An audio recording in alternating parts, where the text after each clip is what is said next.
આંસુ લૂછી લે બેની, આજ ના રડાય, દીકરીને ગાય તો જ્યાં દોરે ત્યાં જાય, દલ ભરીને દાદાએ દીધા કર્યાવર, વસમી તો ખૂબ લાગે તારી વિદાય, દીકરીને ગાય તો જ્યાં દોરે ત્યાં જાય.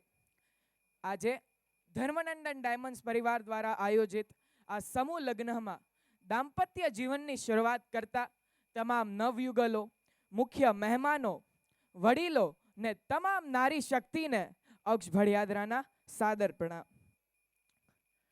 બે જીવ સાથે જોડાઈને બનતું જીવન એટલે એક દાંપત્ય જીવન.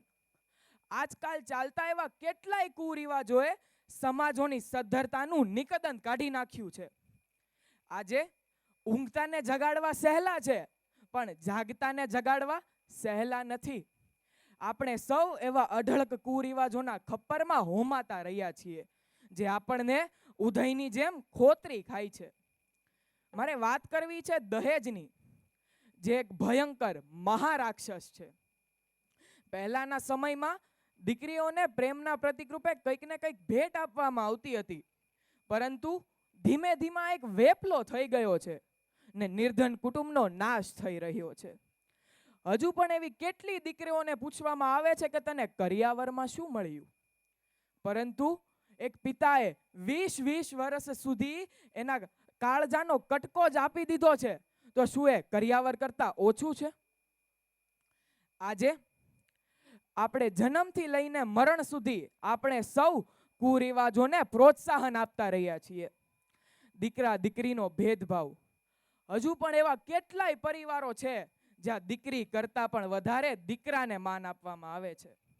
કહેવાનો મતલબ કે લગ્ન એક કુરિવાજ નથી, લગ્નમાં આપણે કુરિવાજને ઘુસાડ્યા છે.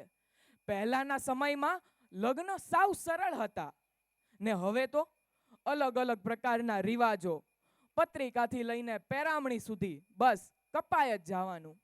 બેન્ડ, અનેક રસમો, ઇવેન્ટો, ભવ્ય જમણવાર ને હા, પાછું રિસેપ્શન તો ખરું જ. આજે મારે એટલું કહેવું છે કે આજે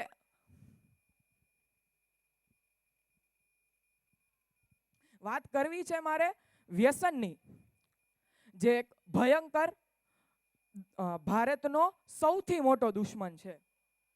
છતાંય કેટલાય વ્યસની બને છે ને કેટલાય મરે છે. આજે આપણે સૌ જાણીએ છીએ કે પેટ્રોલ ડીઝલના ધુમાડા કરતાં પણ 10 ગણો ઝેરી ધુમાડો છે બીડી સિગરેટનો. છતાંય આપણા શરીરમાં પધરાવતા જ રહીએ છીએ.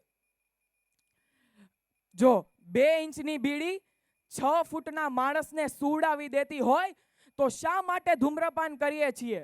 અને બીડી પીવાવાળો બહાદુર બીડી પીવામાં એટલો તલ્લીન થઈ જાય છે કે બીડીને પણ બોલવું પડે છે કે જગે મને જાણી, પીનારા મને એવા મળ્યા કે છેક દોરી સુધી તાણી.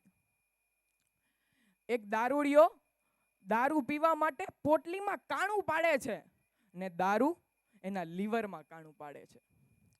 એક દારૂડિયો દારૂ પીને પોટલી કાદવ કીચડમાં નાખે છે ને પોતે દારૂ પીને કાદવ કીચડમાં પડે છે. અરે લખેલું જ હોય છે પેકેટ પર કે ટોબેકો માઉથ કેન્સર, છતાંય આપણા શરીરમાં પધરાવતા જ રહીએ છીએ. મિત્રો, આજકાલ મેન્ટલ હેલ્થ, ડિપ્રેશન, ટેન્શન ઘણું બધું વધી ગયું છે. આનું કારણ છે એકલતા. પહેલા આવું નહોતું થતું, કારણ કે પહેલા આખો પરિવાર ભેગો થઈને રહેતો હતો, એટલે બધાયની સાથે ચિંતા વહેંચાઈ જતી હતી, એકલતા નહોતી.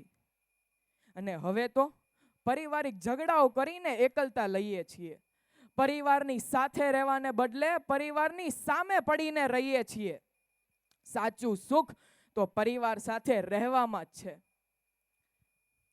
મિત્રો વિચારજો, આપણે જો એક ખીલ્લીને પાણીમાં નાખીએ ને તો એ પાણીની અંદર ડૂબી જાય છે, ને એ જ ખીલ્લીને જો આપણે લાકડાની ઉપર જોડીએ ને તો એ લાકડાની સાથે પાણીમાં તરી જાય છે. આપણા સૌનું પણ કંઈક આવું જ છે. જો લાકડાની જેમ તરવું હોય તો આપણે પણ આપણા પરિવારની સાથે રહેવું પડશે, નહીતર પરિવારથી છૂટો પડેલો માણસ પણ ખીલ્લીની જેમ ડૂબી જશે. અને અંતે મારે એટલું કહેવું છે કે ગયા જન્મમાં આપણે કોની સાથે હતા એની ખબર નથી, આવતા જન્મમાં કોની સાથે હશું એની પણ ખબર નથી. તો અત્યારે જેની સાથે છીએ એની સાથે વેર બાંધીને શું ફાયદો? તો ચાલો પરમાત્માના પ્રિય બનતા પહેલા આપણા પરિવારના પ્રિય બનીએ. Thank you. જય હિન્દ, જય ભારત, ભારત માતા કી જય. જોરદાર તાળીઓના ગડગડાટથી વધાવીએ. હું શૈલેષભાઈ ગોટીને વિનંતી કરીશ, યંગ ડિરેક્ટર, કે આ બાળકને સ્મૃતિભાઈ અર્પણ કરશે.